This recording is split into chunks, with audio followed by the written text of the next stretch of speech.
High students, welcome to এসওই Bangla channel. তোমরা সবাই কেমন আছো? আচ্ছা, আমরা স্ট্রাকচার অফ অ্যাটম এই চ্যাপ্টারটির 3টে ভিডিও চলছে, মানে আমাদের এই স্ট্রাকচার অফ অ্যাটম এই চ্যাপ্টারটি চলছে।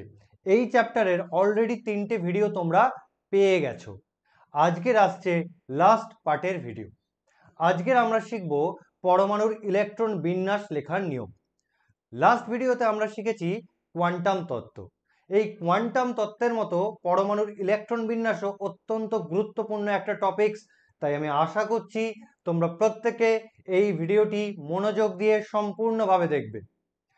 আচ্ছা, আর যে কথা আমি বলে থাকি, ভিডিওটা যদি আমার ভালো লেগে থাকে তাহলে তোমরা সেটাকে লাইক করো আর শেয়ার করো। চলো চ্যাপ্টারটা শেষ করে নিই। আজকের একদম লাস্ট পার্ট হচ্ছে, আজকের এই চ্যাপ্টারটা শেষ হয়ে যাবে। চলো, আজকে আমরা শিখছি পরমাণুর ইলেকট্রন বিন্যাস লেখার নিয়ম। পরমাণুর ইলেকট্রন বিন্যাস লিখতে গেলে কতগুলি নিয়ম বা নীতি আমাকে মেনে চলতে হবে। তার মধ্যে প্রথম নিয়ম হচ্ছে আফবাউ নীতি। প্রথমটা কি? আফবাউ নীতি, অত্যন্ত ইম্পর্টেন্ট। এই নীতি কেন শিখব? কারণ আফবাউ নীতির সাহায্যে আমি জানতে পারবো উপকক্ষগুলি শক্তির ক্রম কেমন, মানে কোন উপকক্ষের শক্তি বেশি বা কোন উপকক্ষের শক্তি কম, সেটা আমরা ডিটারমাইন করতে পারবো আফবাউ নীতির সাহায্যে। আফবাউ কি বলছে? আফবাউ নীতিতে বলছে ইলেকট্রন প্রথমে নিম্নতর শক্তি সম্পন্ন উপকক্ষক বা কক্ষকে প্রবেশ করে এবং ক্রমান্বয়ে পরবর্তী উচ্চতর শক্তি সম্পন্ন কক্ষক বা উপকক্ষে কি করে? প্রবেশ করে। তার মানে সোজা বাংলা ভাষায়, যে উপকক্ষের শক্তি কম সেই উপকক্ষে ইলেকট্রন আগে প্রবেশ করে, তারপর পরবর্তী উচ্চতর শক্তি সম্পন্ন উপকক্ষে ইলেকট্রন কি করে? প্রবেশ করে।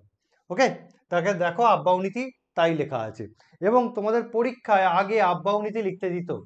ওকে, এখনো তোমাদের কি করতে পারে, এমসিকিউতে একটা স্টেটমেন্ট তুলে দিয়ে বলতে পারে এটা কোন নীতির মধ্যে পড়ে বা কোন সূত্রের মধ্যে পড়ে। তাহলে আফবাউ নীতি থেকে আমরা কি শিখবো? উপকক্ষের শক্তির ক্রম সম্বন্ধে ধারণা পাবো। কোন উপকক্ষ শক্তিশালী, কোন উপকক্ষ বেশি শক্তি সম্পন্ন, কোন উপকক্ষ কম শক্তি সম্পন্ন, এটা আমরা জানতে পারবো আফবাউ নীতির সাহায্যে। এবং যে উপকক্ষের শক্তি কম সেই উপকক্ষে ইলেকট্রন আগে প্রবেশ করে, যে উপকক্ষের শক্তি বেশি ইলেকট্রন তাতে পরে প্রবেশ করে। দেখো আমাদের টেক্সট বুকগুলোতে কি করেছে, এই উপকক্ষের শক্তির ক্রম মনে রাখার জন্য একটা ট্রিক্স দিয়েছে। আমরা চলো সেই ট্রিক্সটা আগে দেখে নিই, টেক্সট বুক কি ট্রিক্স দিয়েছে। দেখো টেক্সট বুকে গিয়ে দেখবে এইভাবে উপকক্ষ বা কক্ষকগুলি বা অরবাইটালগুলোকে কি করা হয়েছে? সাজানো হয়েছে। তারপর কি করেছে? এইভাবে কেটে দিয়েছে। তারপর দেখবে এইভাবে কি করেছে? কেটে দিয়েছে।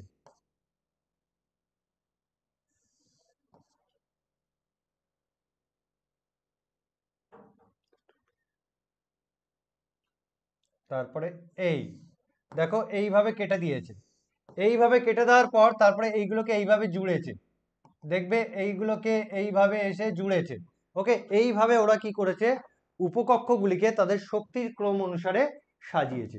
কিন্তু এই প্রসেসটা তোমরা যদি ফলো করো, এটা একটা লেন্দি প্রসেস এবং এই পদ্ধতিতে উপকক্ষের শক্তির ক্রম মনে রাখাটাও একটা বড় কষ্টকর কাজ। ওকে, আমরা এর থেকে আরো সোজা উপায়ে উপকক্ষের শক্তির ক্রম বার করব। চলো আমরা সেই সোজা ট্রিক্সটা দেখে নিই, এর থেকে আরো সোজা উপায়। চলো তাহলে আমরা কি মনে রাখবো? উপকক্ষের শক্তির ক্রম, এর থেকেও সোজা ট্রিক্স, উপকক্ষের শক্তির ক্রম। দেখো আমরা কি ট্রিক্স দিচ্ছি। দেখো দেখো আমাদের কাছে 4টে অরবাইটাল আছে, s p d f. S উপকক্ষ কোন কক্ষের মধ্যে পাওয়া যায়? 1 নম্বর কক্ষের মধ্যেই এস উপকক্ষ বা এস কক্ষক পাওয়া যায়। অর্থাৎ যখন এন এর ভ্যালু 1 তখন আমি পাই এস উপকক্ষ, তাই আমি এসটাকে 1 দিয়ে চিহ্নিত করছি। এন এর ভ্যালু যখন 2 মানে দ্বিতীয় কক্ষ, তখন আমি পাই পি উপকক্ষ, তাই পি কে আমি 2 দিয়ে চিহ্নিত করছি। এন এর ভ্যালু যখন 3 তখন আমি পাই ডি উপকক্ষ, অর্থাৎ ডি কে 3 দিয়ে চিহ্নিত করছি। এন এর ভ্যালু যখন 4 তখন আমি পাই এফ উপকক্ষ, অর্থাৎ এটাকে আমি 4 দিয়ে চিহ্নিত করছি। ওকে, এবার চলে এসো, ফার্স্টে আমার কে আছে? এস। এবার আমি কি করব? প্রত্যেকটা টার্মকে দুবার করে লিখব। যেমন ফার্স্টে আমার কি আছে? এস, তাই আমি ফার্স্টে লিখছি এস। তাহলে এসটাকে কি করব, দুবার লিখব, তাই আমি লিখছি আবার এস। এবার আছে কি পি, এবার আমি পি থেকে এস এর দিকে যাব, তাহলে পি থেকে এস এর দিকে গেলে আমার কি হবে, পিএস। ওকে, পি থেকে এস এর দিকে গেলে কি হবে, পিএস। আবার এই পিএসটাকে দুবার লিখব, পিএস, অর্থাৎ প্রত্যেকটা টার্মগুলোকে আমি দুবার করে লিখব। এবার আমি চলে যাচ্ছি ডি এর কাছে, আমি ডি থেকে এস এর কাছে আসব, ডি থেকে এস এর কাছে আসলে আমার কি হবে, ডি পি এস। আবার এই ডিপিএস কে আমি দুবার লিখব, তার মানে দুবার লিখলে কি হবে, ডি পি এস। এবার আমি চলে যাব এফ এর কাছে, আমি এফ থেকে আবার কোথায় আসব, এস এর দিকে আসব, এফ থেকে আমি কি করব, এস এর দিকে আসব, এফ থেকে এস এর দিকে আসলে কি হবে, এফ ডি পি এস। আবার এই F D P S K আমি ফের রিপিট করব, তাহলে F D P S K repeat করলে কি হবে, এফ ডি পি এস। আমি এফ ডি অবধি লিখবো, আমি আর পি এস লিখছি না। ওকে, এবার এস কক্ষকে আমি কি দিয়ে চিহ্নিত করেছি, 1 দিয়ে। এস কক্ষককে আমি কি দিয়ে চিহ্নিত করেছি, 1 দিয়ে চিহ্নিত করেছি, তাই এই এস এর আগে আমি লিখছি 1s। এটা যদি 1s হয় তাহলে এটাকে আমি বলছি 2s, এটাকে আমি কি বলবো 3s, এটাকে কি বলবো 4s, এটাকে কি বলবো 5s, তারপরে 6s, তারপরে 7s। ওকে, এবার পি কে আমি কি দিয়ে চিহ্নিত করেছি, 2 দিয়ে চিহ্নিত করেছি, তাই আমি পি এর আগে কি লিখবো 2, অর্থাৎ পি কে আমি 2 দিয়ে শুরু করব। 2 এর পর কি হবে 3p, 3 এর পর কি হবে 4p, 4 এর পর কি হবে 5p, 5p এর পর কি হবে 6p। ডি কে আমি কি দিয়ে চিহ্নিত করেছি, 3 দিয়ে চিহ্নিত করেছি, তাই ডি এর আগে আমি লিখবো 3, 3d, তারপরের ডিটাকে লিখবো 4d, তারপরের ডিটাকে লিখবো 5d, তারপরের ডিটাকে লিখবো 6d। এবার আমার পড়ে আছে এফ, এফ কে দেখো আমি 4 দিয়ে চিহ্নিত করছি, তাই এই এফটাকে আমি বলবো 4f, ঠিক তার পরের এফটাকে আমি বলবো কি 5f। এইভাবে আমি উপকক্ষগুলোকে কি করলাম, চিহ্নিত করলাম। এবার কি আমি যত বাম দিক থেকে ডান দিকে যাব, বাম দিক থেকে ডান দিকে যাব, উপকক্ষের শক্তির ক্রম কি হবে, বাড়বে, ও উপকক্ষের শক্তি কি হবে, বৃদ্ধি পাবে। তাহলে বাম দিক থেকে ডান দিকে গেলে উপকক্ষের শক্তি বৃদ্ধি পায়, অর্থাৎ এই সবকটাকে আমি লেস দ্যান করে দেবো। দেখো কত সোজা ট্রিক্স, মনে রাখার জন্য কত সোজা, বইয়ের থেকে কত সোজা ট্রিক্স এটা। তারপরে এইভাবে চলতে থাকবে। তার মানে 1s এর শক্তি 2s এর থেকে কম, 2s এর শক্তি 2p এর থেকে কম, 2p এর শক্তি 3s এর থেকে কম। আফবাউ নীতি কি বলছে, যে উপকক্ষের শক্তি কম সেই উপকক্ষে ইলেকট্রন আগে প্রবেশ করে। তার মানে আগে ইলেকট্রন 1s এ প্রবেশ করবে, 1s পূর্ণ হলে 2s এ যাবে, 2s পূর্ণ হলে 2p তে যাবে, 2p পূর্ণ হলে 3s এ যাবে, 3s পূর্ণ হলে 3p তে যাবে। এইভাবে উপকক্ষগুলিতে ইলেকট্রন ক্রমান্বয়ে প্রবেশ করবে। এই হচ্ছে আমার আফবাউ নীতি, আর এই হচ্ছে আমার উপকক্ষের শক্তির ক্রম। পরীক্ষায় কি কোশ্চেন করবে, পরীক্ষায় তোমাকে 4টি উপকক্ষ দিয়ে দেবে, দিয়ে বলবে শক্তির ক্রম অনুসারে সাজাও বা শক্তির সঠিক ক্রম অনুসারে সাজাও। সেক্ষেত্রে তুমি এইভাবে ট্রিক্সটা তৈরি করে নিলে, করার পর দেখবে উপকক্ষগুলির শক্তির ক্রম কেমন হয়, তুমি সঙ্গে সঙ্গে করে দিতে পারবে। ঠিক আছে, চলো নেক্সট।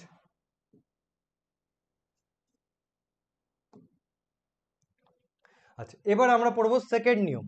সেকেন্ড নিয়ম কি বলছে, n প্লাস এল নিয়ম, যেখানে n হচ্ছে মুখ্য কোয়ান্টাম সংখ্যা, l হচ্ছে গৌণ কোয়ান্টাম সংখ্যা।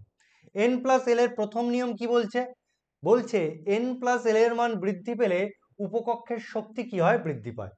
n প্লাস এল এর মান বৃদ্ধি পেলে উপকক্ষের শক্তি কি হয়, বৃদ্ধি পায়।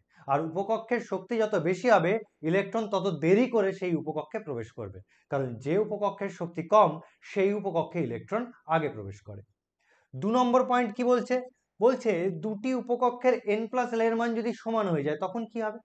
যদি দুটি উপকক্ষের n প্লাস এল এর মান সমান হয়ে যায় তখন যে উপকক্ষের n এর মান কম সেই উপকক্ষে আগে ইলেকট্রন প্রবেশ করবে, অর্থাৎ সেই উপকক্ষের শক্তি কি হবে, কম হবে, কারণ ওতে ইলেকট্রন আগে প্রবেশ করছে।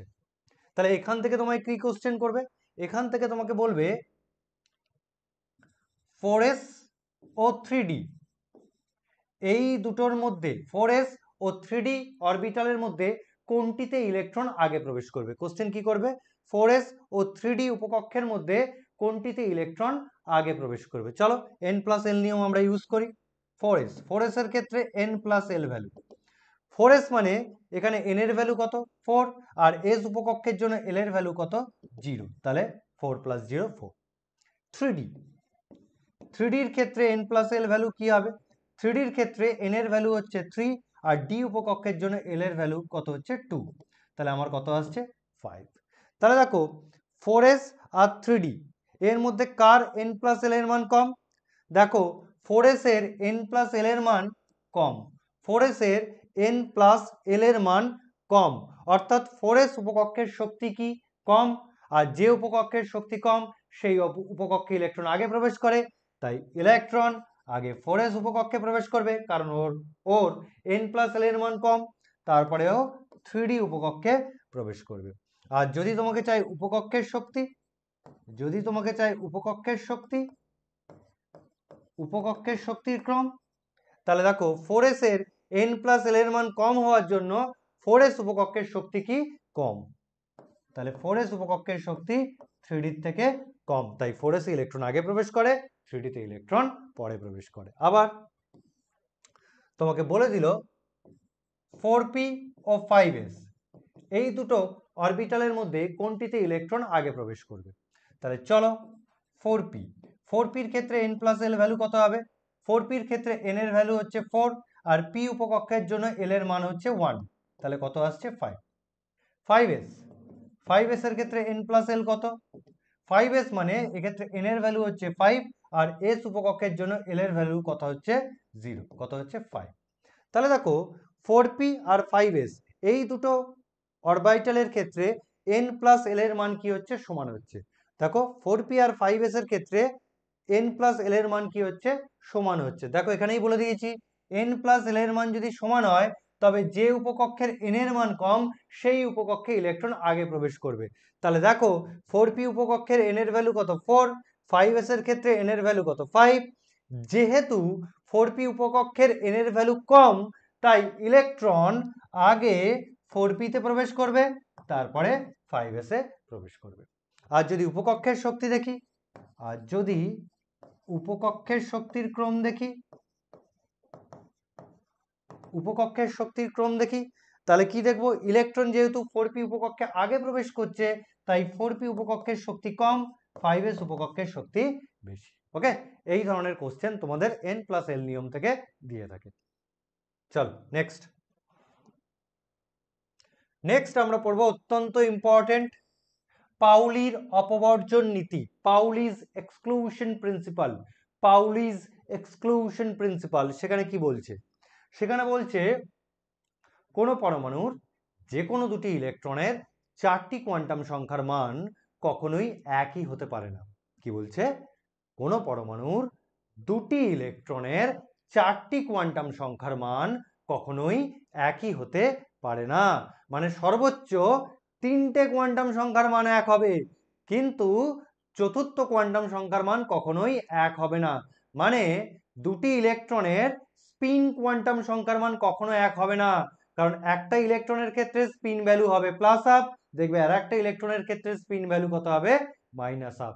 তাই বলা হয় যে কোনো পরমাণুর যে কোনো দুটি ইলেকট্রনের 4টি কোয়ান্টাম সংখ্যার মান কখনোই এক হতে পারে না। সর্বোচ্চ 3টে কোয়ান্টাম সংখ্যার মান এক হয়, যেমন n, l আর m এই 3টে কোয়ান্টাম সংখ্যার মান সমান হয়, কিন্তু ms এর মান সমান হয় না।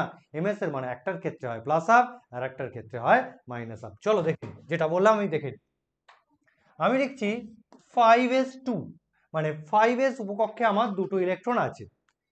আমি বলেছি উপকক্ষগুলোকে বক্স দিয়ে চিহ্নিত করা হয়, খাতায় উপকক্ষগুলোকে বক্স দিয়ে চিহ্নিত করা হয়। তাহলে 5s এ দুটো, এই একটা ইলেকট্রন, এই একটা ইলেকট্রন। তাহলে চলো ফার্স্ট আমি এই ইলেকট্রন দেখছি, তারপরে আমি এই ইলেকট্রন দেখছি।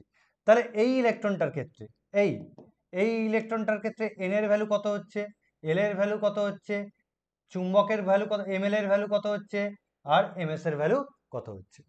দেখো এই ইলেকট্রনটি মানে এটি কোন উপকক্ষে আছে?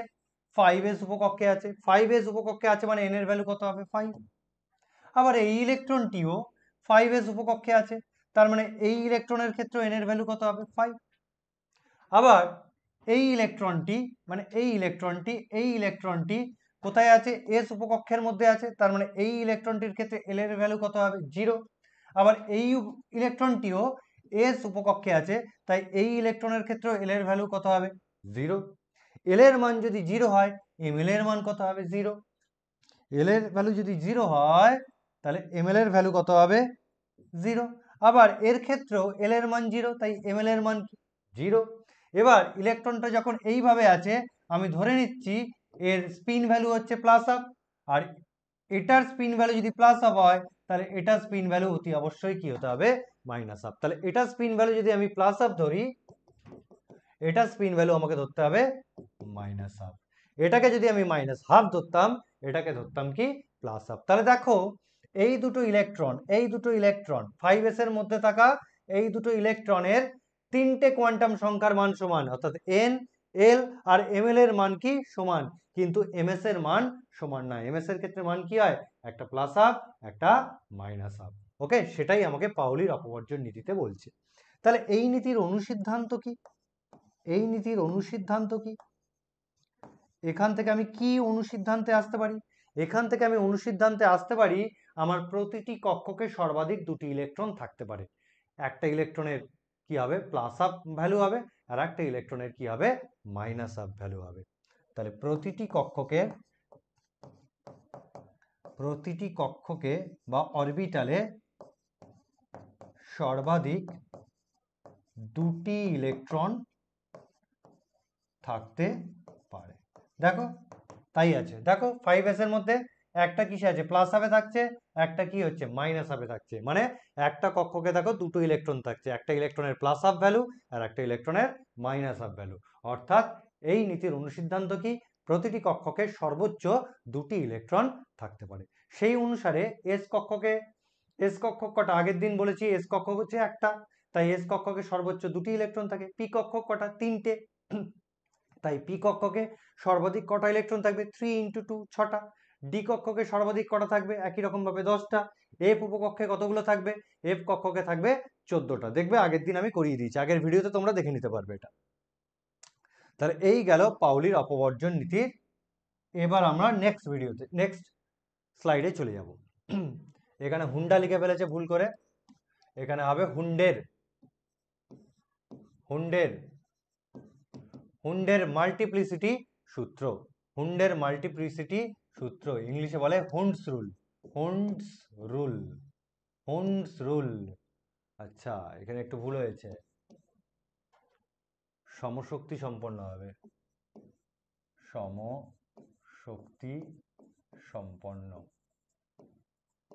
হুন্ডস রুলে কি বলছে? সমশক্তি সম্পন্ন যে ফাঁকা কক্ষগুলো থাকবে, সেগুলি প্রথমে অযুগ্ম ইলেকট্রন দ্বারা এককভাবে পূর্ণ হবে এবং প্রত্যেকের ঘূর্ণন কি হবে? সমমুখী হবে। কি বলছে? বলছে সমশক্তি সম্পূর্ণ ফাঁকা কক্ষকগুলি প্রথমে অযুগ্ম ইলেকট্রন দ্বারা এককভাবে পূর্ণ হবে, মানে একটা একটা করে পূর্ণ হবে, এবং সেই ইলেকট্রনগুলির ঘূর্ণন কি হবে? একইমুখী হবে বা সমমুখী হবে। চলো ব্যাপারটা একটু বুঝে নিই। ধরো আমি এখানে দিচ্ছি 2p4। 2p4 মানে পিতে কটা ইলেকট্রন আছে? পিতে আমার 4টি ইলেকট্রন আছে। 2p4 মানে পিতে আমার কটা ইলেকট্রন আছে? 4টি ইলেকট্রন আছে। তাহলে এই 4টি ইলেকট্রন পি উপকক্ষের মধ্যে কিভাবে থাকবে সেটা আমাকে বলে দিচ্ছে হুন্ডস রুল। তাহলে পি কক্ষক কত? পি কক্ষক 3টে, একটা কি পিএক্স, একটা পিওয়াই, একটা পিজেড। অর্থাৎ পি কক্ষক হচ্ছে 3টে। এই এক একটা বক্স এক একটা কক্ষককে নির্দেশ করে, এক একটা বক্স এক একটা অরবিটাল বা এক একটা কক্ষককে কি করে? নির্দেশ করে। তাহলে আমার কটা কক্ষক হচ্ছে? এই একটা, এই একটা, টোটাল 3টে কক্ষক।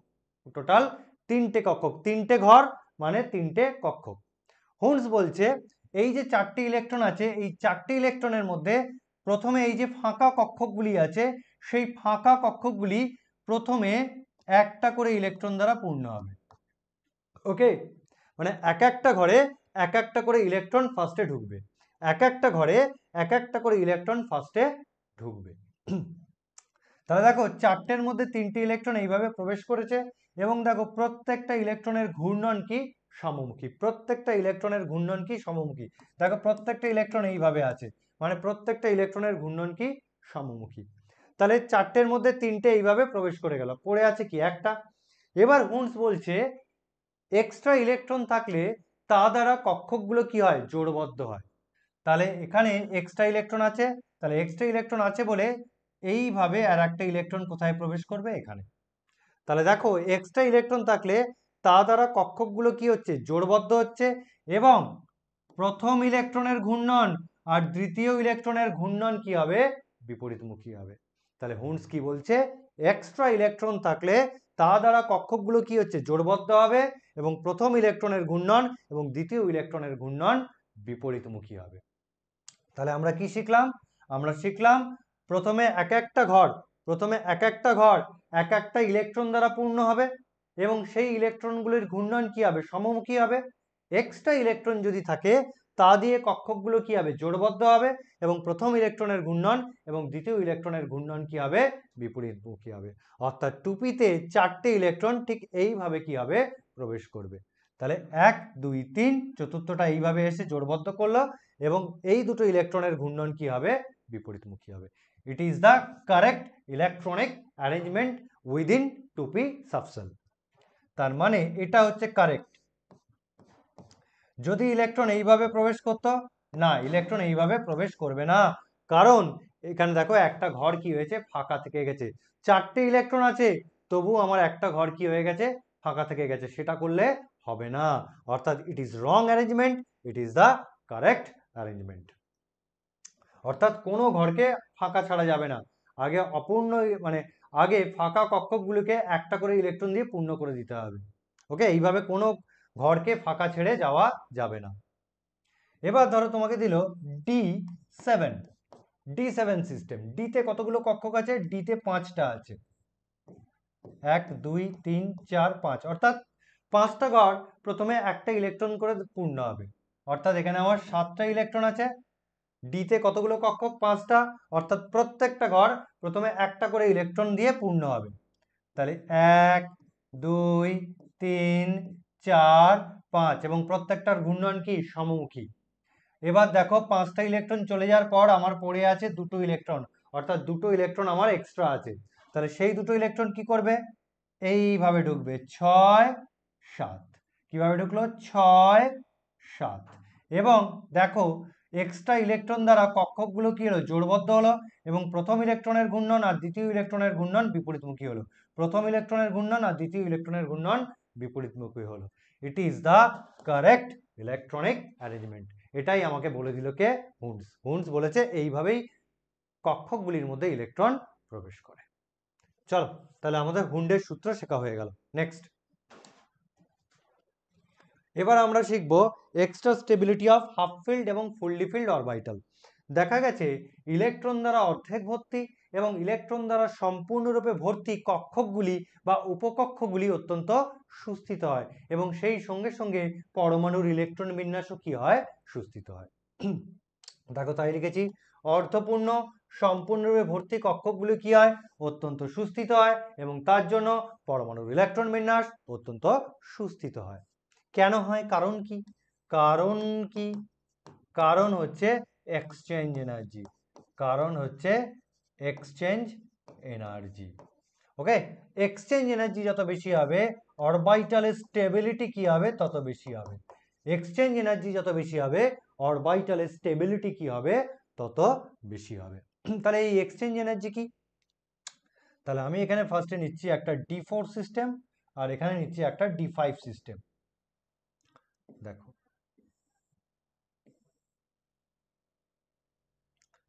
1 2 3 4 5, 1 2 3 4 5। D5 মানে কিন্তু আমার হাফ ফিল্ড, D5 মানে হাফ ফিল্ড, কারণ ডিতে সর্বাধিক 10টা ইলেকট্রন থাকতে পারে, অর্থাৎ ডিতে যদি 10টা ইলেকট্রন থাকে সে হচ্ছে ফুললি ফিল্ড। তাহলে 10-এর অর্ধেককে 5টা, তাহলে 5টা থাকলে সে কি হবে, হাফ ফিল্ড। আর D4 হাফ ফিল্ডও নয়, ফুললি ফিল্ডও নয়। আচ্ছা, এক্সচেঞ্জ এনার্জি কি, এর মধ্যে কটা করে ইলেকট্রন আছে, D4 এর 4টে আছে, আর D5 এ আমার 5টা আছে। যেটা বলা হচ্ছে একটা নির্দিষ্ট উপকক্ষের মধ্যে যে কক্ষকগুলো থাকে তার মধ্যে যে ইলেকট্রনগুলো থাকে সেই ইলেকট্রনগুলো কি করে নিজেদের মধ্যে জায়গা এক্সচেঞ্জ করে। অর্থাৎ এই যে ইলেকট্রনগুলো আছে সেই ইলেকট্রনগুলো কি করবে নিজেদের মধ্যে জায়গা এক্সচেঞ্জ করবে। এই জায়গা এক্সচেঞ্জের সময় যে পরিমাণ শক্তি নির্গত হয় তাকেই বলা হয় কি এক্সচেঞ্জ এনার্জি। দেখো তাহলে আমি এখানে বার করছি এক্সচেঞ্জ এনার্জি ই। এই ইলেকট্রনটা এই তিনটে ইলেকট্রনের সঙ্গে তার জায়গা এক্সচেঞ্জ করবে, তাহলে এক্সচেঞ্জ এনার্জি কত হবে 3। এই ইলেকট্রনটা এর সঙ্গে আগে জায়গা এক্সচেঞ্জ করে নিয়েছে, তাহলে এই ইলেকট্রনটা এর সঙ্গে কিন্তু জায়গা এক্সচেঞ্জ করে ফেলেছে, তাহলে এই ইলেকট্রনটা বাদ বাকি দুটোর সঙ্গে জায়গা এক্সচেঞ্জ করবে। এই ইলেকট্রনটা এই দুজনের সঙ্গে জায়গা এক্সচেঞ্জ করে ফেলেছে, তাহলে এই ইলেকট্রনটা শুধুমাত্র এই ইলেকট্রনের সঙ্গে জায়গা এক্সচেঞ্জ করবে। আর এ আগের তিনটের সঙ্গে জায়গা এক্সচেঞ্জ করে ফেলেছে। তাহলে এখানে এক্সচেঞ্জ এনার্জি কত হচ্ছে 6 ইউনিট। এখানে এক্সচেঞ্জ এনার্জি কত হচ্ছে 60 ইউনিট। এবার চলো আমরা হাফ ফিল্ডে এসে যাই। এবার আমরা হাফ ফিল্ড অরবিটালের ক্ষেত্রে এক্সচেঞ্জ এনার্জি দেখি। দেখো এই ইলেকট্রনটা বাকি চারটি ইলেকট্রনের সঙ্গে জায়গা এক্সচেঞ্জ করবে, তাহলে আমি লিখছি 4। এই ইলেকট্রনটা অলরেডি এর সঙ্গে জায়গা এক্সচেঞ্জ করে দিয়েছে, তাহলে পড়ে থাকা তিনজনের সঙ্গে ও কি করবে জায়গা এক্সচেঞ্জ করবে। এ পড়ে থাকা দুজনের সঙ্গে জায়গা এক্সচেঞ্জ করবে, এ পড়ে থাকা একজনের সঙ্গে কি করবে জায়গা এক্সচেঞ্জ করবে, আর এ অলরেডি চারজনের সঙ্গে জায়গা এক্সচেঞ্জ করে ফেলেছে। তাহলে ভ্যালু কত আসছে 10 ইউনিট। তাহলে তোমরা দেখো হাফ ফিল্ডের ক্ষেত্রে এক্সচেঞ্জ এনার্জি কত 10 ইউনিট, আর যে হাফ ফিল্ড নয় বা ফুললি ফিল্ড নয় তার এক্সচেঞ্জ এনার্জি কত 6 ইউনিট। তাহলে হাফ ফিল্ডের ক্ষেত্রে এক্সচেঞ্জ এনার্জির মান কি বেশি হচ্ছে, তাহলে যেহেতু হাফ ফিল্ড অরবিটালের ক্ষেত্রে এক্সচেঞ্জ এনার্জির মান বেশি হচ্ছে তাই তার স্টেবিলিটিও কি হচ্ছে বেশি হচ্ছে। যেহেতু হাফ ফিল্ডের ক্ষেত্রে এক্সচেঞ্জ এনার্জির মান বেশি হচ্ছে তাই তার স্টেবিলিটিও কি হচ্ছে বেশি হচ্ছে। তাই বলা হয় হাফ ফিল্ড আর ফুললি ফিল্ড অরবিটাল থাকলে তার স্টেবিলিটি কি হয় বেশি হয়, কারণ তাদের এক্সচেঞ্জ এনার্জিও কি হয় বেশি হয়। তাহলে কে কে আছে, তাহলে order of stability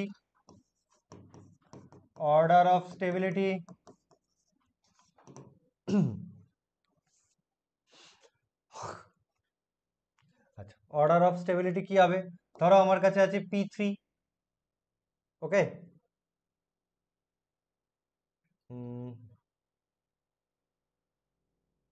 P3 P6, এটা হচ্ছে কি হাফ ফিল্ড, এটা কি ফুললি ফিল্ড। ধরো D5 D10, D5 half field, D10 হচ্ছে কি ফুললি ফিল্ড, আর কি আছে F7 F14, F7 হচ্ছে হাফ ফিল্ড আর F14 হচ্ছে কি ফুললি ফিল্ড। এদের স্টেবিলিটি কি হবে অনেক বেশি হবে। মানে তোমাকে যদি P3 আর P5 দেয় তাহলে P3 কি হাফ ফিল্ড, তাই P3 স্টেবিলিটি P5 এর থেকে কি হবে বেশি হবে। ওকে P3 এর স্টেবিলিটি P5 এর থেকে বেশি হবে, কারণ P3 হচ্ছে কি আমার হাফ ফিল্ড অরবিটাল। চলো নেক্সট চলো আমরা যার জন্য এত কিছু পড়লাম সেই পরমাণুর ইলেকট্রন বিন্যাস কিভাবে লিখতে হয়, যার জন্য এত কিছু করলাম সে এবার এসে হাজির হয়ে গেছে পরমাণুর ইলেকট্রন বিন্যাস কিভাবে লিখতে হয়। ওকে তাহলে চলো, তাহলে আমাদের কোন জিনিসটা মনে রাখতে হবে, আমাকে মনে রাখতে হবে এই আপ-বাউ নীতিতে যে উপকক্ষের শক্তির ক্রম পড়েছি সেটা কিন্তু আমাকে মুখস্থ রাখতে হবে, আগে কি আসবে 1s পূর্ণ হয়ে যাওয়ার পর আসবে 2s পূর্ণ হওয়ার পর আসবে 2p পূর্ণ হওয়ার পর আসবে 3s পূর্ণ হওয়ার পর আসবে 3p এর পর আসবে 4s এর পর 3d। এইভাবে ইলেকট্রনগুলো কি হবে উপকক্ষের মধ্যে প্রবেশ করবে। 1s এ সর্বাধিক কটা থাকবে দুটো পূর্ণ হয়ে যাওয়ার পর আসবে 2s ও সর্বাধিক কতগুলো পূর্ণ হবে দুটো, কারণ s উপকক্ষে সর্বাধিক দুটো ইলেকট্রন থাকতে পারে, p তে 6টা, d তে 10টা, f এ 14টা, একদম মাথায় ঢুকিয়ে নাও। তাহলে 1s এ দুটো ইলেকট্রন পূর্ণ হয়ে যাওয়ার পর 2s আসবে, 2s এ দুটো ইলেকট্রন পূর্ণ হয়ে যাওয়ার পর 2p আসবে, 2p তে 6টা ইলেকট্রন পূর্ণ হয়ে যাওয়ার পর 3s এ দুটো ইলেকট্রন পূর্ণ হয়ে যাওয়ার পর 3p 6টা ইলেকট্রন পূর্ণ হয়ে যাওয়ার পর ঢুকবে 4s 4s এ দুটো পূর্ণ হয়ে যাওয়ার পর ঢুকবে 3d, 3d তে 10টা পূর্ণ হয়ে যাওয়ার পর আসবে কি 4p। এইভাবে ইলেকট্রনগুলো কি হবে প্রবেশ করতে থাকবে বা অরবিটাল গুলোকে ফিল্ড করতে করতে যাবে।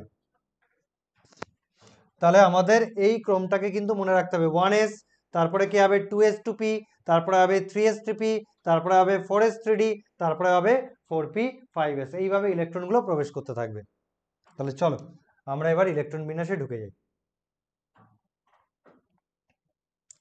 তাহলে চলো পরমাণুর ইলেকট্রন বিন্যাস আমরা কিভাবে লিখব। ফার্স্টে আমি নিচ্ছি বোরন। বোরন, বোরনের অ্যাটমিক নাম্বার কত? 5। বোরনের অ্যাটমিক নাম্বার কত? 5। অ্যাটমিক নাম্বার 5 মানে বোরনে 5খানা ইলেকট্রন আছে। অ্যাটমিক নাম্বার 5 মানে বোরনে 5খানা ইলেকট্রন আছে। তাহলে প্রথমে কি আসবে 1s2, অর্থাৎ এসে দুটো ইলেকট্রন ঢোকে। তারপরে 2s2, 1s পূর্ণ হয়ে যাওয়ার পর কি আসবে 2s, তাহলে টোটাল কতগুলো ইলেকট্রন হলো 4টে। তারপরে কি আসবে 2p1। ওকে, তাহলে দেখো 2 4 5, অর্থাৎ বোরনের যে 5টা ইলেকট্রন, সেই 5টা ইলেকট্রন অরবিটালের মধ্যে এইভাবে প্রবেশ করবে এবং এটাই হচ্ছে কি ইলেকট্রন বিন্যাস। এটাই হচ্ছে কি ইলেকট্রন বিন্যাস। তাহলে বোরনের ইলেকট্রন বিন্যাস কি 1s2, 2s2, 2p1। এই মাঝখানে যদি তোমরা এরকম কমা দাও না, একদম 0 দিয়ে দেবে। মাঝখানে কোনো কমা ড্যাশ এই সমস্ত কিচ্ছু হয় না, মাথায় রাখবে। এই মাঝখানে কোনো কমা ড্যাশ এইগুলো কিন্তু দেবে না। মাঝখানে কমা বা ড্যাশ কিছু দেবে না, দিলেই কিন্তু তোমাকে 0 দিয়ে দেবে।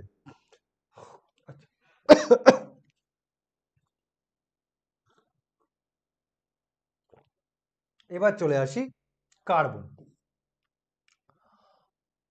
কার্বনে কটা ইলেকট্রন? কার্বনে 6টা ইলেকট্রন। তাহলে এর ইলেকট্রন বিন্যাস কি হবে? প্রথমে 1s2, 1s এ দুটো পূর্ণ হলো, তারপরে 2s2, 2s দুটো পূর্ণ হলো, তারপরে কোথায় আসবে 2p, 2p তে কত আসবে দুটো। দেখো দুটো, চারটে, 6টা। এইভাবে কি করতে হয় ইলেকট্রন বিন্যাস লিখতে হয়। তোমরা বাড়িতে প্র্যাকটিস করবে, নাইট্রোজেন।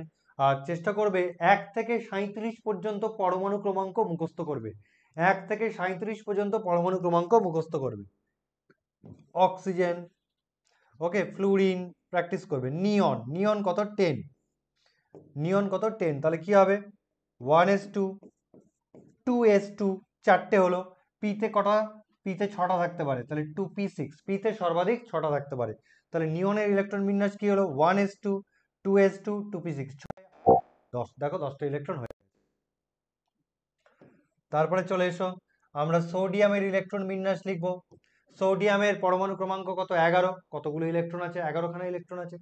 তাহলে কি হবে? প্রথমে 1s, 1s2, কারণ এস এ সবসময় দুটো থাকে, পিতে 6টা, ডিতে 10টা, এফ এ 14টা। তাহলে 1s2, 1s পূর্ণ হয়ে যাওয়ার পর 2s2, তারপর 2p6, কতগুলো হলো? 6টা, 8টা, 10টা। পিতে সর্বাধিক 6টা, 2pতে সর্বাধিক কটা ইলেকট্রন থাকবে? 6টা। তাহলে কতগুলো হচ্ছে? 6টা, 8টা, 10টা। এখনো একটা ইলেকট্রন পড়ে আছে, সেই একটা ইলেকট্রন কোথায় ঢুকবে? 2pর পরে আসে কে? 3s। 2pর পর আসে কে? 3s। তাহলে কি হলো 1s2, 2s2, 2p6, 3s1, এইভাবে আসবে। তাহলে চলো দেখি অ্যালুমিনিয়াম। অ্যালুমিনিয়াম কত? 13। কি করব 1s2, 2s2, 2p6, কত হলো? 6, 8, 10, 3s2, 3s2, তাহলে কতগুলো হলো? 6, 8, 10, 12। 3s এ কটা থাকবে? দুটো থাকবে, তাহলে 12খানা ইলেকট্রন হয়ে গেছে। পড়ে আছে কি? একখানা ইলেকট্রন। অ্যালুমিনিয়ামে কটা ইলেকট্রন আছে? 13টা, তার মধ্যে 12খানা হয়ে গেছে। পড়ে আছে কটা ইলেকট্রন? একটা ইলেকট্রন। সেটা কোথায় প্রবেশ করবে? 3s এর পরে কে আসবে? 3p। 3s এর পরে আসবে কে? 3p। তাহলে কি হলো 1s2, 2s2, 2p6, 3s2, 3p1। বাড়িতে করবে ফসফরাস, সালফার, ক্লোরিন। আমরা এখানে করব আর্গন 18।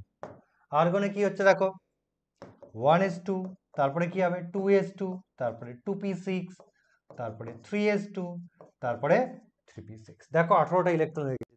তো 4টে, 10টা, 12টা, 18টা, মানে 3p6 অবধি তুমি যদি পৌঁছে যাও, 3p6 অবধি পৌঁছে যাওয়া মানে আমার কতগুলো ইলেকট্রন হয়ে যাবে? 18টা ইলেকট্রন হয়ে যাবে। এবং এটাই হচ্ছে কি আমার আর্গনের ইলেকট্রন বিন্যাস। সেটা তোমরা মনে রাখবে, 3p6 অবধি পৌঁছে গেলেই আমার কতগুলো ইলেকট্রন হয়ে যাবে? 18খানা ইলেকট্রন হয়ে যাবে। চল এবার আমরা করব পটাশিয়াম 19। পটাশিয়ামের কি হবে? ওই একই রকম ভাবে 1s2 2s2 2p6 3s2 3p6। ওকে, তাহলে 18টা হলো। পটাশিয়ামে কতগুলো আছে? 19টা। এখনো একটা ইলেকট্রন পড়ে আছে, তাহলে 3pর পরে কে আসবে? 4s1, কারণ পিতে সর্বাধিক 6টা থাকবে, 6টার বেশি থাকতে পারবে না। তাহলে 3p6 4s1। ক্যালসিয়াম কি হবে? ক্যালসিয়াম হচ্ছে 20, 1s2 2s2 2p6 3s2 3p6, তারপরে 4s2। 3pর পর কে আসে? 4s আছে, 4s2। নেক্সট, তাহলে পরমাণুর ইলেকট্রন বিন্যাস।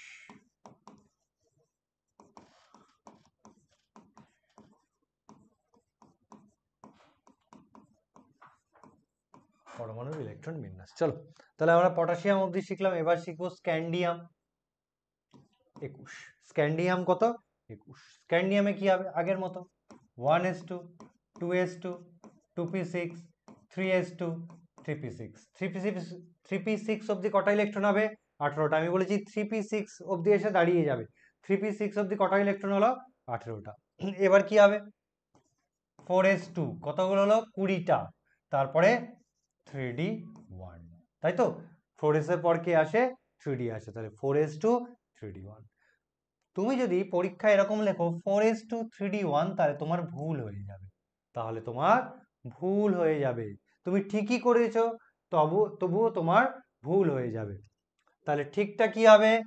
ঠিকটা হবে, তাহলে আমার 3p6 অবধি কিন্তু ঠিক থাকবে। 1s থেকে 3p6 অবধি ঠিক থাকবে।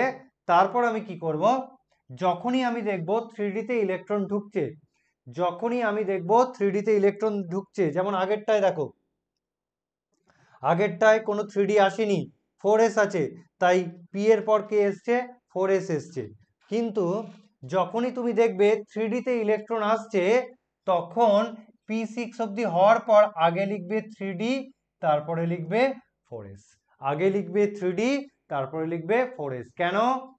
কারণ তুমি এটা মনে রাখবে, যখনই তোমার 3d তে ইলেকট্রন ঢুকতে চাইবে, সঙ্গে সঙ্গে 3dটাকে আগে লিখবে, 4sটাকে বাইরে লিখবে।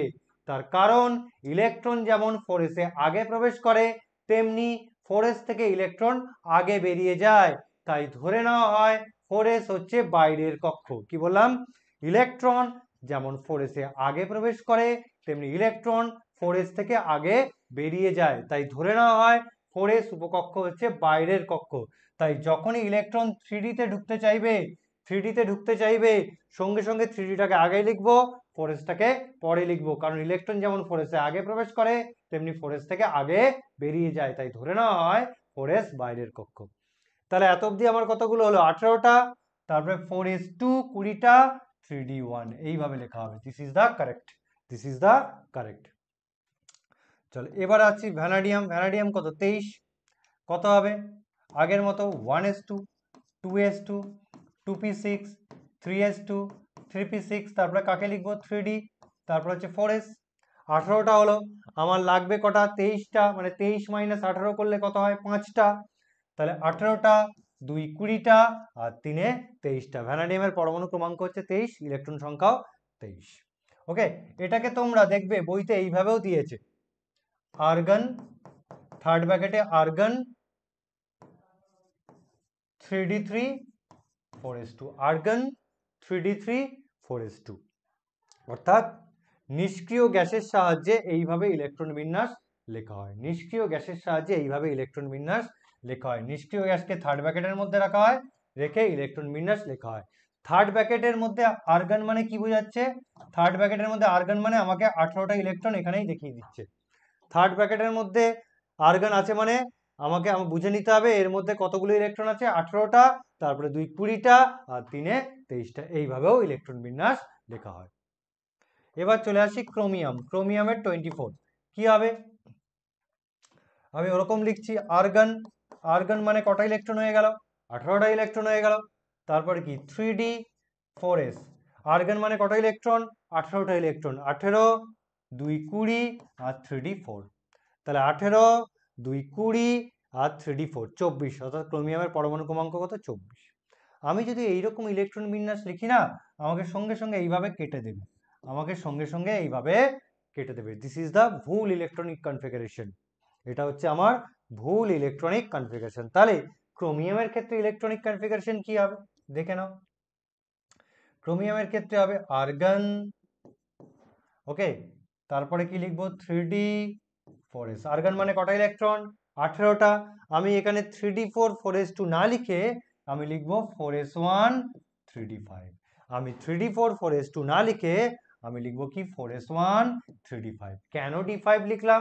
এই তো কিছুক্ষণ আগে আমি পড়িয়েছি, d5 মানে হাফ ফিল্ড অরবিটাল, d5 মানে হাফ ফিল্ড অরবিটাল। আর আমরা এক্ষুনি পড়েছি হাফ ফিল্ড অরবিটাল গুলো কি হয়? অত্যন্ত স্টেবল হয়। হাফ ফিল্ড অরবিটাল গুলো কি হয়? অত্যন্ত স্টেবল হয়। সেই সঙ্গে সঙ্গে পরমাণুর ইলেকট্রন বিন্যাসও কি হয়ে যায়? অত্যন্ত স্টেবল হয়ে যায়। সেই জন্যই আমি কি করব, 4s থেকে একটা ইলেকট্রন 3d তে পাঠিয়ে দেবো, দিয়ে 3d5 করলাম, হাফ ফিল্ড হয়ে গেল এবং সাথে সাথে পরমাণুর ইলেকট্রন বিন্যাসও কি হয়ে গেল? এক্সট্রা স্টেবিলিটি গেইন করলো। This is the correct.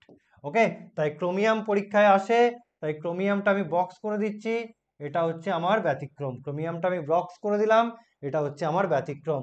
তাহলে আমি লিখবো 3d5 4s1। ওকে, তারপরে চলে এসো আয়রন। আয়রনের কত? 26। তাহলে 26 মানে কি হবে? আর্গন মানে 18টা ইলেকট্রন হয়ে গেল।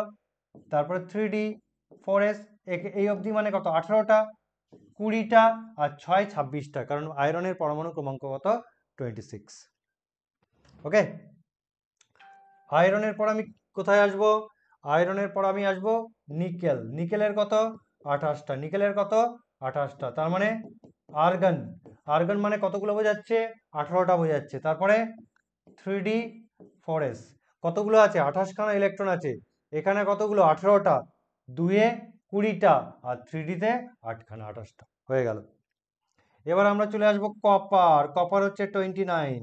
কপার হচ্ছে 29। কি হবে কপারে? কি হবে? তাহলে কি লিখছি? আর্গন, তারপরে 3d4s। আর্গনে কতগুলো? 18টা, এখানে 20টা, আর 3d তে কত? 9খানা, 3d9 4s2। আমরা যদি কপারের ইলেকট্রন বিন্যাস যদি এরকম লিখি তাহলে সেটা ভুল হয়ে যাবে, সেটা ভুল হয়ে যাবে। কপার আর ক্রোমিয়াম কি হবে? একই রকম। কপার আর ক্রোমিয়াম হচ্ছে আমার ব্যতিক্রমী, কপার আর ক্রোমিয়াম হচ্ছে আমার ব্যতিক্রমী। তাহলে সঠিকটা কি হবে? সঠিকটা হবে আর্গন 3d10 4s1। অর্থাৎ 4s থেকে একটা ইলেকট্রন আমি d তে পাঠিয়ে দেবো, পাঠালে কি হবে? 3d10। d10 মানে ফুললি ফিল্ড, আর ফুললি ফিল্ড অরবিটালের স্টেবিলিটি কি হয়? অত্যন্ত বেশি হয়। সেই সঙ্গে সঙ্গে কপারের ইলেকট্রন বিন্যাসও কি হবে? এক্সট্রা স্টেবিলিটি গেইন করবে। তাই আমি 3d9 4s2 না লিখে আমি লিখবো কি 3d10 4s1। এটা কারেক্ট, কারণ এখানে ফুললি ফিল্ড অরবিটাল আছে, ফুললি ফিল্ড অরবিটাল আছে। এখানে হাফ ফিল্ড অরবিটাল আছে, হাফ ফিল্ড অরবিটাল আছে। ওকে, চলো নেক্সট। তাহলে পরমাণুর ইলেকট্রন বিন্যাস, পরমাণুর ইলেকট্রন বিন্যাস। ওকে, চলো এবার আমরা করি আর্সেনিক, তারপরে আমরা কার করব? ব্রোমিন, তারপরে করব ক্রিপ্টন, তারপরে করব রুবিডিয়াম। রুবিডিয়াম, আর্সেনিকের কত? 33, ব্রোমিনের হচ্ছে 35, ক্রিপ্টন হচ্ছে একটা নিষ্ক্রিয় গ্যাস 36, রুবিডিয়াম হচ্ছে 37। আর্সেনিকের কি হবে? একই রকম ভাবে আর্গন, আর্গন মানে আমার 18টা ইলেকট্রন হয়ে গেল। তারপরে 3d10 4s2 কতগুলো হলো? 18, 10-এ 28, 2-এ কত?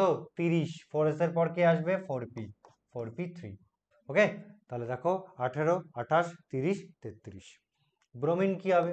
একই রকম ভাবে আর্গন 3d10 4s2 30খানা হলো, তারপরে 4p5 35খানা হয়ে গেল। ক্রিপ্টন, ক্রিপ্টন নিষ্ক্রিয় গ্যাস, এটা কি হবে? 1s2 2s2 2p6 3s2 3p6 3d10 4s2 4p6 4s2 4p6, অর্থাৎ লাস্ট সেলে কি আছে? 4s2 4p6 ns2 np6। এবার চলে আসছি রুবিডিয়াম।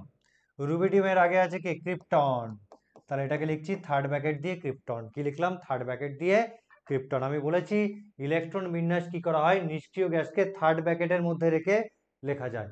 ইলেকট্রন বিন্যাসের ক্ষেত্রে নিষ্ক্রিয় গ্যাসকে থার্ড ব্র্যাকেটে রেখে লেখা যায়। তাহলে ক্রিপ্টন মানে কতগুলো ইলেকট্রন, 36টা ইলেকট্রন।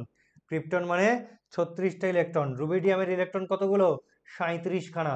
তাহলে ক্রিপ্টন, তারপরে আসবে 5s, 4p পরে কি আসে, 4p পরে আসে 5s, তাই ক্রিপ্টন 5s1। এটাই হচ্ছে আমার রুবিডিয়ামের ইলেকট্রনিক কনফিগারেশন। ওকে, তাহলে এই ছিল আমার ইলেকট্রনিক কনফিগারেশন, এবং এইভাবে তোমাদের ইলেকট্রনিক কনফিগারেশন লিখতে হবে। চলো এবার আমরা আসবো অ্যানায়নের ইলেকট্রন বিন্যাস। অ্যানায়নের ইলেকট্রন বিন্যাস লেখা খুবই সোজা।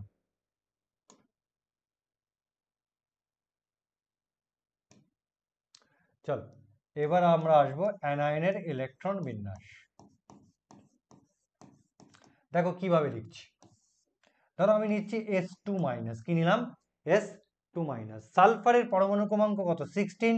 তাহলে সালফারের মধ্যে কতগুলো ইলেকট্রন থাকে, 16টা। S2- মানে এখানে আমার দুটো ইলেকট্রন কি আছে, এক্সট্রা আছে। তাহলে S2- এর সালফারের ইলেকট্রন সংখ্যা কত, 18টা। S2- এ সালফারের ইলেকট্রন সংখ্যা, হ্যাঁ আর ধরো 15 মিনিট হয়ে যাবে। তাহলে S2- এ সালফারের ইলেকট্রন সংখ্যা কত হবে, এস এর পরমাণু ক্রমাঙ্ক 16, অর্থাৎ 16 খানা ইলেকট্রন, আর 2- আছে বলে +2, টোটাল 18টা ইলেকট্রন। এবং এই 18টা ইলেকট্রন ধরেই আমি ইলেকট্রন বিন্যাস লিখবো। তাহলে 18টা ইলেকট্রন ধরে ইলেকট্রন বিন্যাস লিখলে কি হবে, 1s2, 2s2, 2p6, 3s2, 3p6, অর্থাৎ S2- আর্গনের ইলেকট্রন বিন্যাস কি করলো, লাভ করলো, কারণ আর্গনের মধ্যেই আছে 18টা ইলেকট্রন। এইভাবে আমরা কি করব, অ্যানায়নের ইলেকট্রন বিন্যাস লিখবো। এইবার আমরা শিখব ক্যাটায়নের ইলেকট্রন বিন্যাস কিভাবে লেখে। ক্যাটায়নের ইলেকট্রন বিন্যাস, দেখো ক্যাটায়নের ইলেকট্রন বিন্যাস এইভাবে যদি সরাসরি করতে যাই তাহলে তোমরা ভুল করে ফেলবে। আমি হয়তো ঠিক করতে পারবো, কিন্তু তোমরা ভুল করে ফেলবে। তাহলে ক্যাটায়নের ইলেকট্রন বিন্যাস কিভাবে লিখবে, ধরো আমাকে বলে দিল Fe2+ এর ইলেকট্রন বিন্যাস লিখতে, Fe2+ এর ইলেকট্রন বিন্যাস লিখতে। তাহলে Fe2+ এর ইলেকট্রন বিন্যাস যদি লিখতে দেয়, তাহলে আমার Fe2+ এর প্যারেন্ট অ্যাটমকে, Fe2+ এর প্যারেন্ট অ্যাটম হচ্ছে Fe। আগে আমি Fe এর ইলেকট্রন বিন্যাস বার করব, তারপর সেখান থেকে আমি Fe2+ এর ইলেকট্রন বিন্যাস কি করব, বার করব। তাহলে Fe এর ইলেকট্রন বিন্যাস কি হবে, Fe এর পরমাণু ক্রমাঙ্ক কত, এক্ষুনি দেখলাম 26, তাহলে কত হবে, আর্গন, আর্গন মানে 18টা ইলেকট্রন, তারপরে 3d4s, তাহলে 18টা, 20টা আর 6টা, তাহলে আর্গন 3d6 4s2, এটা হচ্ছে Fe এর ইলেকট্রন বিন্যাস। এবার Fe2+ এর ইলেকট্রন বিন্যাস তাহলে কি করে লিখবো, Fe থেকে Fe2+ কি করে তৈরি হয়েছে, Fe থেকে যখন দুটো ইলেকট্রন বেরিয়ে গেছে তখনই তৈরি হয়েছে আমার Fe2+। তাহলে আমি Fe থেকে যদি দুটো ইলেকট্রন বার করে দিই, Fe থেকে যদি আমি দুটো ইলেকট্রন বার করে দিই তবেই আমি পাবো Fe2+। তাহলে Fe2+ এর ইলেকট্রন বিন্যাস কি হবে, আমি Fe থেকে দুটো ইলেকট্রন বার করে দেবো, অর্থাৎ Fe 4s থেকে আমি দুটো ইলেকট্রন বার করে দেবো, Fe 4s থেকে আমি দুটো ইলেকট্রন বার করে দেবো 3d6। তাহলে Fe2+ এর ইলেকট্রন বিন্যাস কি হবে, আর্গন 3d6। এইভাবে কি হয়, ক্যাটায়নের ইলেকট্রন বিন্যাস লেখা হয়ে থাকে। চলো তাহলে এই ছিল আমাদের মোটামুটি চ্যাপ্টার, আমাদের চ্যাপ্টার ক্লোজ হয়ে গেল। এবার দেখি আজকে যে জায়গাগুলো পড়লাম সেখান থেকে কি কি কোশ্চেন তোমাদের আসতে পারে। আমাদের চ্যাপ্টার কিন্তু শেষ, স্ট্রাকচার অফ অ্যাটম, এই চ্যাপ্টারটি কিন্তু শেষ। তাহলে চলো কি কি কোশ্চেন আসতে পারে একটু দেখে নিই। তোমাকে বললো রুবিডিয়ামের 37তম ইলেকট্রনের কোয়ান্টাম পরিচয় দাও। রুবিডিয়ামের পরমাণু ক্রমাঙ্ক কত, 37। আমরা আজকেরই করেছি রুবিডিয়ামের ইলেকট্রন বিন্যাস। এই দেখো রুবিডিয়ামের ইলেকট্রন বিন্যাস কি, ক্রিপ্টন 5s1, ক্রিপ্টন 5s1।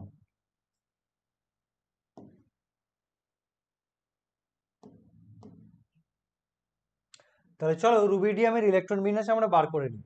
ওকে, আমি একেবারে প্রথম থেকে লিখছি, 1s2, 2s2, 2p6, 3s2, 3p6, 3d10, 4s2, 3d10, 4s2, 4p6, তারপরে আসবে 5s1। দেখো 2, 4, 10, 12, 18, 28, 30, 36, 37, তাহলে দেখো 37তম ইলেকট্রন আমার 5s উপকক্ষে প্রবেশ করছে। তাহলে রুবিডিয়ামের 37তম ইলেকট্রন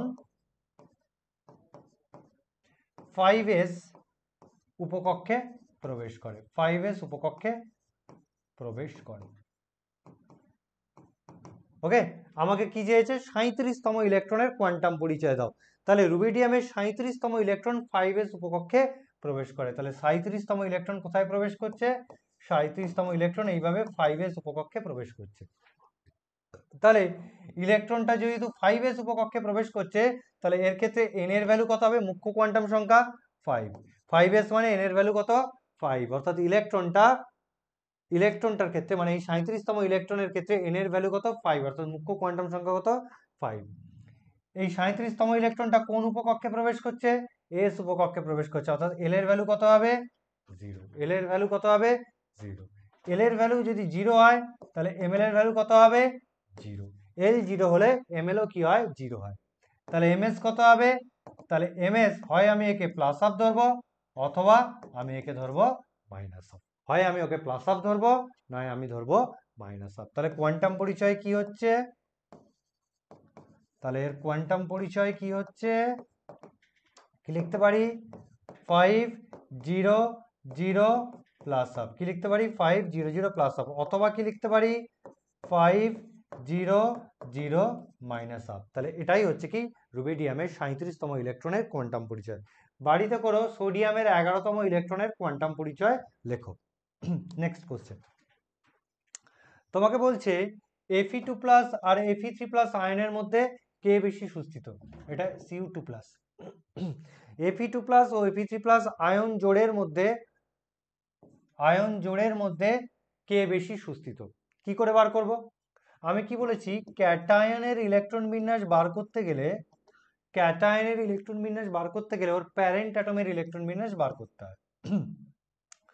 Feর পরমাণু ক্রমাঙ্ক কত? 26। তাহলে এর ইলেকট্রন বিন্যাস কি লিখতে পারি? আর্গন 3d10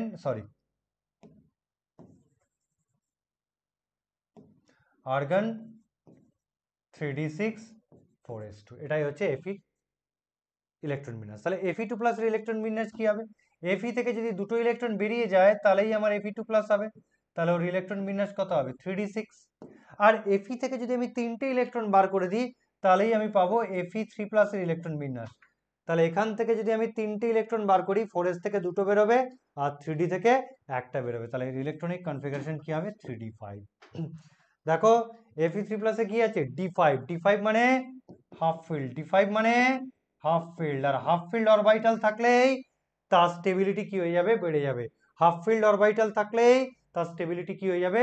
বেড়ে যাবে। তাই Fe3+ এর স্টেবিলিটি Fe2+ এর থেকে বেশি হবে, কারণ Fe3+ এর 3d উপকক্ষ অর্ধপূর্ণ বা হাফ ফিল্ড। তাই ওকে, তোমরা বাড়িতে ট্রাই করো Copper2+ অ্যান্ড Copper+ এই দুটোর ইলেকট্রন বিন্যাস দেখবে কার মধ্যে ফুললি ফিল্ড অরবিটাল আছে। যার মধ্যে ফুললি ফিল্ড অরবিটাল থাকবে সে বেশি স্টেবল। ওকে, অ্যান্সার কি হবে তোমরা বার করে দেখো। Copper2+ এর থেকে বেশি স্টেবল। Copper2+ এর থেকে কি হবে? বেশি স্টেবল। Stability order. ওকে, তোমরা দেখো Copper+ এ দেখবে 3d10 থাকবে আর Copper2+ এ থাকবে 3d9। d10 মানে কমপ্লিটলি ফিল্ড, তাই Copper+ এর স্টেবিলিটি Copper2+ এর থেকে বেশি হবে। Stability order. নেক্সট, আচ্ছা, এখানে বলেছে Cobalt3+ আয়নে কতগুলি বিজোড় ইলেকট্রন আছে। তার জন্য আমাকে কি করতে হবে? Cobalt3+ এর ইলেকট্রন বিন্যাস বার করতে হবে। Cobalt3+ মানে 27। ওকে, আমি কি বলেছি? আগে কোবাল্টের বার করবে, তারপর ওখান থেকে Cobalt3+ এর বার করবে। আমি মুখে মুখে করে দিচ্ছি কারণ আমি এটা পারি। আর্গন তিনটে বেরিয়ে গেলে 24, 3d6 আর্গন 3d6। Cobalt3+ এর ইলেকট্রন বিন্যাস কি হবে? Argon 3d6। d6 মানে আমার এইরকম 1 2 3 4 5 d6, একটা ইলেকট্রন, দুটো, তিনটে, চারটে, পাঁচটা, ছটা। তাহলে আমার বিজোড় ইলেকট্রন কটা আছে? একটা, দুটো, তিনটে, চারটে। অর্থাৎ বিজোড় ইলেকট্রন বা অযুগ্ম ইলেকট্রন সংখ্যা কত আছে আমার?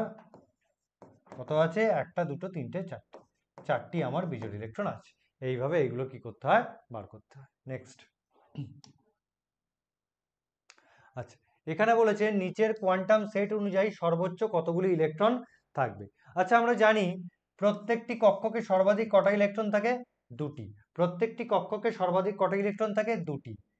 একটার কি থাকে প্লাস হাফ আর একটার কি থাকে মাইনাস হাফ। অর্থাৎ অর্থাৎ একটা কক্ষে যতগুলো ইলেকট্রন থাকবে তার মধ্যে অর্ধেক থাকবে প্লাস হাফে, অর্ধেক থাকবে কি মাইনাস হাফে। তাহলে ফার্স্টে চলো, এই কোয়ান্টাম সংখ্যা অনুযায়ী সর্বোচ্চ কতগুলো ইলেকট্রন থাকবে, যেখানে n এর ভ্যালু 4, ms এর ভ্যালু মাইনাস হাফ। n এর ভ্যালু যদি 4 হয় সেখান থেকে আমি ইলেকট্রন সংখ্যা বার করতে পারি। আমি শিখিয়েছি, আগের ভিডিওগুলোতে তোমরা পেয়ে যাবে, মানে আগের ভিডিওতেই তোমরা পেয়ে যাবে, কোয়ান্টাম তত্ত্বের যে ভিডিও আছে সেখানে এটা পেয়ে যাবে। তাহলে n এর ভ্যালু যদি 4 হয় সেখান থেকে আমি ইলেকট্রন সংখ্যা বার করতে পারি। ফর্মুলা কি 2n স্কোয়ার। তাহলে 2n স্কোয়ার মানে 2 ইন্টু 4 স্কোয়ার, মানে কটা ইলেকট্রন হচ্ছে 32টা ইলেকট্রন। কটা ইলেকট্রন হচ্ছে 32টা ইলেকট্রন হয়েছে। আমি বলেছি একটা কক্ষে যতগুলো ইলেকট্রন থাকবে তার মধ্যে অর্ধেক থাকবে প্লাস হাফে, অর্ধেক থাকবে মাইনাস হাফে। তাহলে আমার 4 নম্বর কক্ষে 32টা ইলেকট্রন আছে, সেই 32টা ইলেকট্রনের মধ্যে 16টা ইলেকট্রন আর 16টা ইলেকট্রন, এই 16টা ইলেকট্রন হবে প্লাস হাফে, মানে এই 16টা ইলেকট্রনের ক্ষেত্রে এমএস ভ্যালু হবে প্লাস হাফ, আর এই 16টা ইলেকট্রনের ক্ষেত্রে এমএস ভ্যালু কি হবে মাইনাস হাফ। অর্থাৎ যতগুলো ইলেকট্রন থাকে তার মধ্যে অর্ধেক সংখ্যক ইলেকট্রনের এমএস ভ্যালু হয় প্লাস হাফ, অর্ধেক সংখ্যক ইলেকট্রনের ভ্যালু হয় কত মাইনাস হাফ। তার মানে n ইজ ইকাল টু 4 আর এমএস এর ভ্যালু যদি মাইনাস হাফ হয় তাহলে টোটাল সর্বোচ্চ আমার 16টা ইলেকট্রন থাকতে পারবে। আমার কটা ইলেকট্রন থাকবে 16টা ইলেকট্রন। অ্যান্সার কি হবে 16টা ইলেকট্রন। অর্থাৎ এই কোয়ান্টাম স্টেট অনুযায়ী সর্বোচ্চ আমার 16টা ইলেকট্রন থাকবে। নেক্সট কি বলেছে, n is equal to 3, l is equal to 2 আর ms এর ভ্যালু যদি প্লাস হাফ হয় তাহলে সর্বোচ্চ কতগুলি ইলেকট্রন থাকবে। n এর ভ্যালু যদি 3 হয় আর l এর ভ্যালু যদি 2 হয় তাহলে উপকক্ষটা হয় d উপকক্ষ। উপকক্ষটা কি হয় d উপকক্ষ। উপকক্ষটা কি হয় 3d উপকক্ষ। ওকে, 3d উপকক্ষে কতগুলো কক্ষক আছে 5টা, 1 2 3, 1 2 3 4 5। দেখো একটা কক্ষকে কটা ইলেকট্রন থাকে 2টো, একটা কক্ষকে কটা ইলেকট্রন থাকে 2টো। ওকে, একটা কক্ষকে কটা ইলেকট্রন থাকে 2টো, তার মধ্যে একটার হয় প্লাস হাফ আর একটার হয় কি মাইনাস হাফ। তাহলে দেখো কটা ইলেকট্রন, 1টা 2টো 3টে 4টে 5টা। ওকে, এই 5টা ইলেকট্রনের এমএস ভ্যালু কত হবে প্লাস হাফ। এই 5টা ইলেকট্রনের এমএস ভ্যালু কত হবে প্লাস হাফ। তাহলে n is equal to 3, l is equal to 2 আর ms ইজ ইকাল টু যদি প্লাস হাফ হয় তাহলে আমার এই কোয়ান্টাম সেট অনুযায়ী টোটাল 5টা ইলেকট্রন থাকবে। এই কোয়ান্টাম সেট অনুযায়ী আমার টোটাল 5টা ইলেকট্রন থাকবে। n এর ভ্যালু যদি 3 হয়, l এর ভ্যালু যদি 2 হয় তাহলে 3d উপকক্ষ, d তে 5টা কক্ষক থাকে, সেই 5টা কক্ষকের মধ্যে 5টা ইলেকট্রন থাকবে, সেই 5টা ইলেকট্রনের এমএস ভ্যালু কত হবে প্লাস হাফ। তাহলে এই কোয়ান্টাম সেট অনুযায়ী সর্বোচ্চ 5টা ইলেকট্রন থাকবে।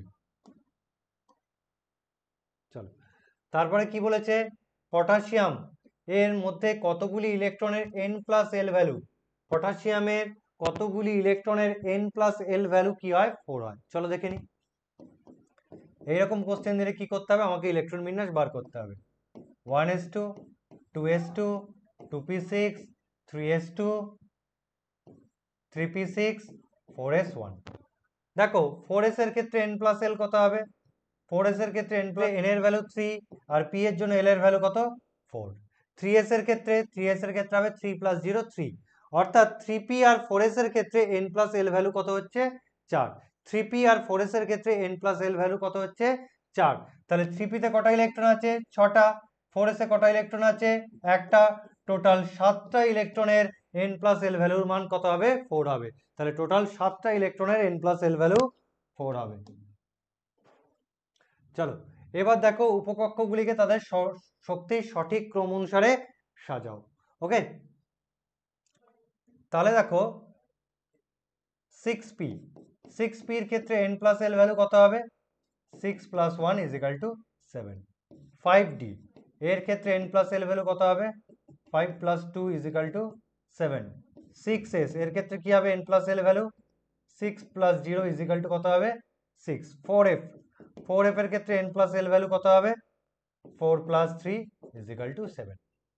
আমরা জানি n প্লাস এল এর মান যত কম হবে উপকক্ষের শক্তি কি হবে কম হবে। তাহলে দেখো 6s এর ক্ষেত্রে n প্লাস এল এর মান কম, 6s এর ক্ষেত্রে n প্লাস এল এর মান কি কম, তাই 6s উপকক্ষের শক্তি কি কম। তাহলে উপকক্ষের শক্তির সঠিক ক্রম, তাহলে 6s এর শক্তি কি সবচেয়ে কম। এবার দেখো পি ডি আর এফ এদের n প্লাস এল এর মান কি সমান, 6p 5d এবং 4f এদের ক্ষেত্রে n প্লাস এল ভ্যালুর মান সমান, প্রত্যেকের ক্ষেত্রে কি আছে 7, প্রত্যেকের ক্ষেত্রে কি আছে 7। যখন n প্লাস এল এর মান সমান হয় তখন যে উপকক্ষের n এর মান কম সেই উপকক্ষের শক্তি কি কম। এখানে দেখো 4f উপকক্ষের n এর মান সবচেয়ে কম, সেটা হচ্ছে 4। ওকে, তাহলে 6s এর থেকে বেশি কে 4f। ওকে, তারপরে কে 5d এর ক্ষেত্রে দেখো n এর ভ্যালু কত 5, অর্থাৎ এরপরে 5d এর শক্তি বেশি। আর 6p এর ক্ষেত্রে n এর ভ্যালু কত 6, তাই এই উপকক্ষের শক্তি আরো বেশি। ওকে, তাহলে কি দেখলাম, যাদের n প্লাস এল এর মান সমান তাদের ক্ষেত্রে n এর ভ্যালু যত বেশি হবে উপকক্ষের শক্তি তত বেশি হবে। n প্লাস এল এর মান যাদের ক্ষেত্রে সমান তাদের ক্ষেত্রে n এর ভ্যালু যত বেশি হবে উপকক্ষের শক্তিও কি হবে তত বেশি হবে। 4f এর ক্ষেত্রে n এর ভ্যালু 4, 5d এর ক্ষেত্রে n এর ভ্যালু 5, 6s এর ক্ষেত্রে n এর ভ্যালু 6। যেহেতু 6s এর ক্ষেত্রে n এর ভ্যালু সবচেয়ে বেশি তাই এই উপকক্ষের শক্তি কি সবচেয়ে বেশি। তাহলে উপকক্ষের শক্তির সঠিক ক্রম কি হবে 6s less than 4f less than 5d less than 6s। ওই সরি 6s হবে না, এটা 6p হবে, এটা 6p হবে, 6s হবে না, এটা 6p হবে।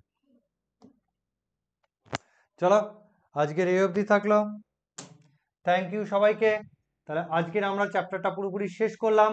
এরপরে আমরা third chapter classification of elements and periodic table এই চ্যাপ্টারটা শুরু করব। তাহলে আজ এই অবধি থাকলো, জয় হিন্দ।